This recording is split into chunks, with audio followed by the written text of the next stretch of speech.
Hello viewers, हमने aerobic respiration शुरू किया था और एरोबिक रिस्पिरेशन की जो फर्स्ट 3 स्टेप्स थे यानी कि ग्लाइकोलाइसिस, लिंक रिएक्शन और क्रेब्स साइकिल वो हमने ऑलरेडी डिस्कस किए हैं। आज हम पढ़ेंगे इलेक्ट्रॉन ट्रांसपोर्ट चेन या ईटीसी इसको कहते हैं। तो आपको पता है कि जो फर्स्ट 3 स्टेप्स थे एरोबिक रिस्पिरेशन की, उसमें reduce coenzyme in the form of NADH and FADH2 वो प्रोड्यूस होते हैं। अब ये रिड्यूस कोएंजाइम इसमें क्या होता है कि इसमें हाइड्रोजन होते हैं और ये हाइड्रोजन इसमें जो है तो एक प्रोटॉन और एक इलेक्ट्रॉन होता है, ऐसे ये हर एक हाइड्रोजन में। अब ये इलेक्ट्रॉन इन रिड्यूस कोएंजाइम से यहाँ पे इलेक्ट्रॉन ट्रांसपोर्ट चेन में ऑक्सीजन मॉलिक्यूल लेगा, सही है। लेकिन ऑक्सीजन मॉलिक्यूल ये इलेक्ट्रॉन डायरेक्टली नहीं ले सकते, बल्कि ये इलेक्ट्रॉन सीरीज़ ऑफ कम्प्लेक्सेस से पास होकर आखिर में ऑक्सीजन लेगा। इलेक्ट्रॉन ट्रांसपोर्ट चेन भी क्रेब्स साइकिल और लिंक रिएक्शन की तरह माइटोकॉन्ड्रिया ही में होता है। अब देखते हैं थोड़ा माइटोकॉन्ड्रिया का स्ट्रक्चर। तो माइटोकॉन्ड्रिया की 2 मेम्ब्रेन्स होते हैं, सही। एक आउटर मेम्ब्रेन होता है और एक इनर मेम्ब्रेन होता है, सही है। लेकिन ये आउटर और इनर मेम्ब्रेन जो है तो इसके दरमियान जो स्पेस होता है इसको हम इंटर मेम्ब्रेन स्पेस कहते हैं, सही है। और जो इनर मेम्ब्रेन की इनवर्ड जो स्पेस होता है उसको हम माइटोकॉन्ड्रियल मैट्रिक्स कहते हैं। अब ये इनर मेम्ब्रेन स्पेस में हमारे पास कुछ कम्प्लेक्सेस होते हैं जो कि इलेक्ट्रॉन ट्रांसपोर्ट चेन के लिए बहुत ही इम्पॉर्टेंट होते हैं, सही है। उन कम्प्लेक्सेस में जो है तो 5 कम्प्लेक्सेस है। उनमें जो पहला है उसको हम कम्प्लेक्स 1 कहते हैं जो कि NADH के लिए स्पेसिफिक है। कम्प्लेक्स 2 जो है तो उसको हम FADH2 के लिए स्पेसिफिक है।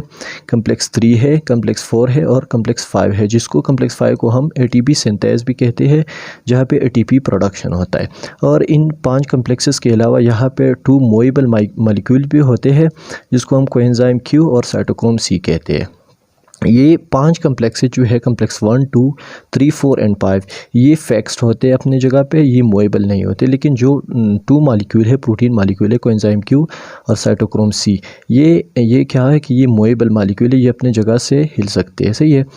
अब यहाँ पे जो माइटोकॉन्ड्रियल मैट्रिक्स होता है, यहाँ पे क्या होता है कि यहाँ पे प्रोटॉन्स कंसंट्रेशन ज़्यादा होते हैं, सही। यहाँ पे ऑलरेडी प्रोटॉन होते हैं हमारे पास। अब यहाँ पे एक पॉइंट है बहुत ही इंपॉर्टेंट है जो कि ज़्यादातर लोग नहीं समझते। कम्प्लेक्स 1 टू कम्प्लेक्स 4 को हम कहते हैं इलेक्ट्रॉन ट्रांसपोर्ट चेन, क्योंकि यहाँ पे जो फिनोमेना होता है उसको हम इलेक्ट्रॉन ट्रांसपोर्ट चेन कहते हैं, क्योंकि यहाँ पे इलेक्ट्रॉन जो है तो एक कम्प्लेक्स से दूसरे कम्प्लेक्स में चले जाते हैं और फिर जो है तो आगे ये कम्प्लेक्सेस के थ्रू आगे आखिर में इलेक्ट्रॉन ऑक्सीजन ये इलेक्ट्रॉन लेते हैं।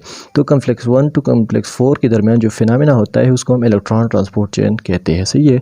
और कम्प्लेक्स 5 में जो फिनोमेना होता है तो उसको हम कहते हैं कीमी ऑस्मोसिस। कीमी ऑस्मोसिस के थ्रू जो है तो यहाँ पे ATP प्रोडक्शन होता है, सही है। तो हम कम्प्लेक्स 5 पे जो फिनोमेना होता है उसको हम कीमी ऑस्मोसिस कहते हैं, सही है, क्योंकि यहाँ पे ATP बन जाता है और कीमी ऑस्मोसिस वो फिनोमेना है जिसके थ्रू ATP बन जाता है। तो इलेक्ट्रॉन ट्रांसपोर्ट चेन और कीमी ऑस्मोसिस को कलेक्टिवली हम कहते हैं ऑक्सीडेटिव फास्फोराइलेशन कहते हैं, सही है। तो ये हो गया जनरल ओवरव्यू। अब देखते हैं detail of electron transport chain की, किस तरह जो है तो electron along series of complexes pass होकर आखिर में ऑक्सीजन ले लेता है और फिर आखिर में जो है तो ATP प्रोडक्शन पे हम बात करेंगे। तो सबसे पहले क्या होता है कि जब NADH आता है तो NADH कम्प्लेक्स 1 ले लेता है, क्योंकि complex 1 is specific for NADH। ये FADH2 यहाँ पे नहीं आ सकता, यहाँ पे सिर्फ NADH आएगा। तो जब कम्प्लेक्स 1 के पास जब NADH आता है तो ये कम्प्लेक्स 1 क्या करता है कि इससे इलेक्ट्रॉन ले लेता है, सही है।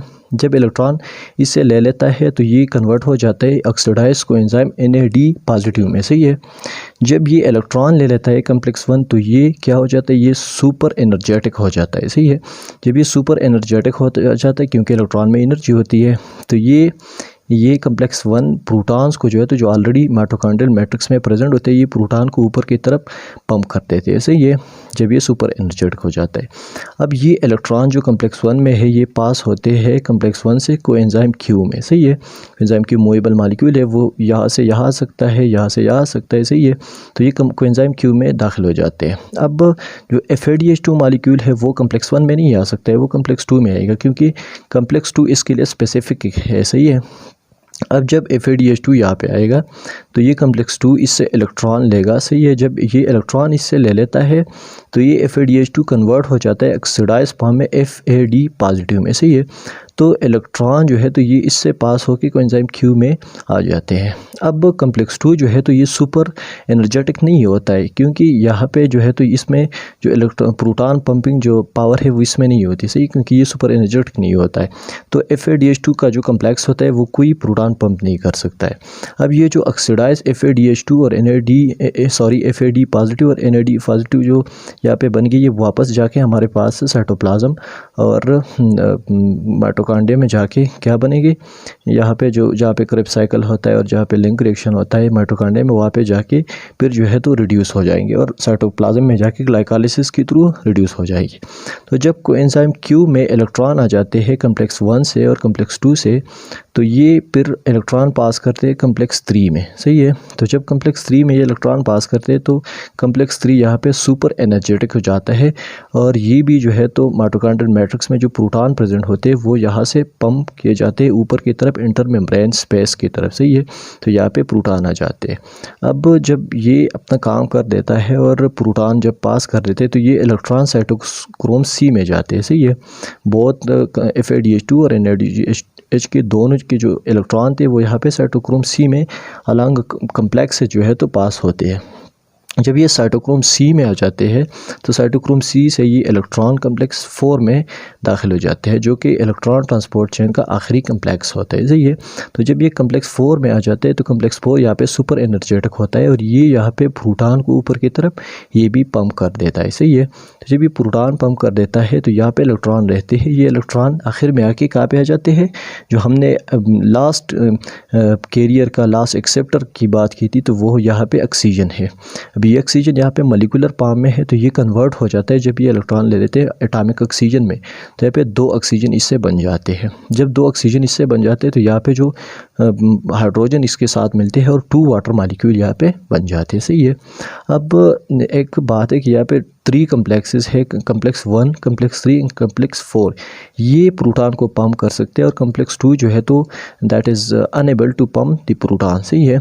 तो ये हमारे पास यहाँ पे जब प्रोटॉन पंप हो जाते हैं तो यहाँ पे प्रोटॉन का जो है तो कंसंट्रेशन बढ़ जाता है और माइटोकॉन्ड्रियल मैट्रिक्स में प्रोटॉन का कंसंट्रेशन जो है तो वो रिड्यूस हो जाता है, सही है। तो अब यहाँ पे आता है कम्प्लेक्स 5 का जो है तो एक्टिविटी। कम्प्लेक्स 5 क्या कर देते हैं कि इसको हम ATP सिंथेस कहते हैं और यहाँ पे जो फिनोमेना होती है उसको हम कीमिओस्मोसिस कहते हैं। अब कीमिओस्मोसिस क्या है कि जब यहाँ पे प्रोटॉन का कंसंट्रेशन बढ़ जाता है तो ये एक नेचुरल फिनोमेना है कि हमारे साथ सब्सटेंसेस जो है तो हायर कंसंट्रेशन से लोअर कंसंट्रेशन की तरफ जाते हैं, तो ये प्रोटॉन जो है तो ऊपर की तरफ से नीचे की तरफ आ जाते हैं, सही है। जब ये नीचे की तरफ आ जाते हैं तो यहाँ पे ATP सिंथेस जो है तो ये इसको एक मोटिव फोर्स देता है, इसको हम प्रोटॉन मोटिव फोर्स कहते हैं, सही है। जब ये प्रोटॉन मोटिव फोर्स इसको देता है तो यहाँ पे हमारे पास इसको एनर्जी मिलती है। जब इसको एनर्जी मिलती है तो यहाँ पे हमारे पास ऑलरेडी ADP और इनऑर्गेनिक फॉस्फेट प्रेजेंट होता है, तो वो ADP और इनऑर्गेनिक फॉस्फेट वो एनर्जी लेके क्या बना देता है, ATP बना देता है, सही है। तो इस प्रोसेस को हम कहते हैं कीमिओस्मोटिक ATP सिंथेसिस। यहाँ पे हमारे पास ATP जो है तो बन जाती है और वो ATP का कैसे बनते हैं कि प्रोटॉन ऊपर की तरफ से नीचे की तरफ आ जाते हैं और वो प्रोटॉन ATP सिंथेस यानी कम्प्लेक्स 5 को एनर्जी देती है और वो एनर्जी जो है तो ADP और इनऑर्गेनिक फॉस्फेट को आपस में मिला के ATP बनाती है, सही है। ATP यहाँ पे बन जाता है। इस तरह जो है तो हमारे पास ATP मॉलिक्यूल बन जाते हैं। तो यहाँ कम्प्लेक्स 1 से कम्प्लेक्स 4 तक हमारे पास क्या है कि ये इलेक्ट्रॉन ट्रांसपोर्ट चेन, क्योंकि यहाँ पे इलेक्ट्रॉन जो है तो अलग सीरीज़ ऑफ कम्प्लेक्सेस एक से दूसरी की तरफ, दूसरी के तीसरी की तरफ और तीसरे से चौथी की तरफ और आखिर में ऑक्सीजन ले लेता है, सही। तो हम इसको इलेक्ट्रॉन ट्रांसपोर्ट चेन कहते हैं। कम्प्लेक्स 5 पे जो फिनोमेना होती है जो ATP प्रोडक्शन की उसको हम कीमिओस्मोसिस कहते हैं।